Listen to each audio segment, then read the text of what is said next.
Bonjour, il fait froid, mais nous on est chaud pour vous parler des Trois Mousquetaires Milady, la suite du film de Martin Bourboulon qui sort le 13 décembre dans les salles.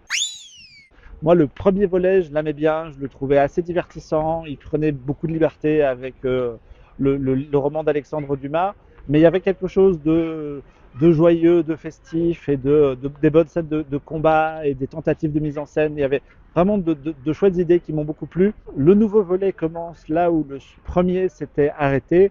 On a droit même à un petit résumé au début avec des cartons pour bien repositionner tout le truc. Constance a été enlevée par quelqu'un et en fait, une partie de l'intrigue va reposer sur par qui, pourquoi et qu'est-ce qui s'est passé. Ce qu'il faut comprendre, c'est que moi, en tout cas, et peut-être vous aussi, je m'étais mis dans la tête que le grand méchant, comme dans le bouquin, c'était le cardinal de Richelieu. L'identité du grand méchant est mystérieuse et tout le film va reposer sur ça, tout en jonglant avec des éléments du roman et tout en jonglant avec cette histoire de protestants contre catholiques qui avait été introduite dans le premier volet. Ça fait un espèce de melting pot un peu étrange. Peut-être que l'histoire va un peu trop dans tous les sens, avec des tentatives de raconter des sous-intrigues. Ça passe de lieu en lieu beaucoup trop facilement. Et autant le premier film, finalement, il était assez proche du roman et ne s'en éparpillait pas trop. Autant là, il y a vraiment des tentatives.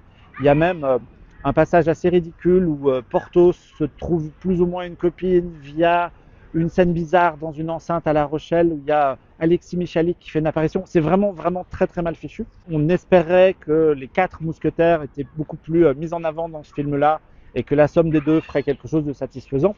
Mais Bourboulon, il n'arrive toujours pas à gérer les quatre personnes à la fois. Donc, il se débarrasse complètement de Porthos en utilisant une ficelle qui est dans le bouquin, à savoir qu'il se fait blesser à la bataille de La Rochelle. On le voit quasiment plus, l'acteur fait plus rien, il fait dans les dernières scènes, dans l'épilogue, il fait de la figuration, enfin tout ça est un peu ridicule. Mais c'est surtout une histoire entre Athos et D'Artagnan, avec Milady au centre évidemment, puisqu'elle est le cœur de l'intrigue. Le résultat est un peu foutraque, un peu bizarre, un peu mal fichu.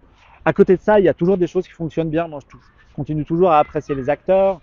Je trouve que Civil est parfait. Les scènes d'action, même si elles sont filmées de la même manière, sont toujours en plan séquence avec de la shakika, mais des choses comme ça. Il y a une volonté de maintenir le divertissement et il y a des moments qui fonctionnent. Même l'épilogue est plutôt satisfaisant. Moi, je trouve ça plutôt cool. En définitive, si vous avez aimé le premier comme moi, vous y trouverez sans doute en partie votre compte et ce ne sera pas une conclusion désagréable. À côté de ça, si vous avez détesté le premier, c'est sûr que là, le film n'est pas pour vous. Dans tous les cas, ça sort le 13 décembre et vous pouvez faire un avis vous-même au cinéma.